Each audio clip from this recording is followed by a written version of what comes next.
অল্প কিছুদিনের মধ্যেই বাংলাদেশ দেউলিয়ার পথে হাঁটা শুরু করছে। নিউজে দেখলাম স্বর্ণ অলংকার নাকি বলে নিলামে তুলছে ব্যাংকের পক্ষ থেকে। দেউলিয়া যে হবে না, প্রবাসীর পেছনে সময় ভালো থাকলে যে পেছন দিয়ে বাসটা ধরে রাখেন উঁচু করে, তো প্রবাসীরা আপনাদের জন্য কি করবে? প্রবাসীরাও তো সিস্টেম করে বাসটা আপনাকেই পেছন দিয়ে দিবে। ঢিল মারলে পাটকেলটা খেতে হয়। প্রবাসীরা বাংলাদেশ থেকে ভালো কোনো বেনিফিট পায় না।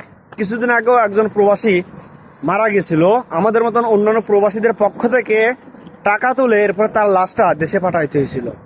একজন প্রবাসী দেশ থেকে অবৈধ হয়ে প্রবাস জীবনে পাড়ি জমায় না, কোনো একটা ক্ষেত্রে বা খারাপ সময়ে পরিস্থিতিতে পড়ে গেলে তাকে অবৈধ হতে হয়।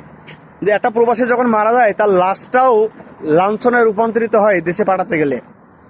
সো নেক্সট টাইম ন্যূনতম যোগ্যতা থাকা দরকার আপনাদের প্রবাসীদেরকে নিয়ে কটূক্তিমূলক কথাবার্তা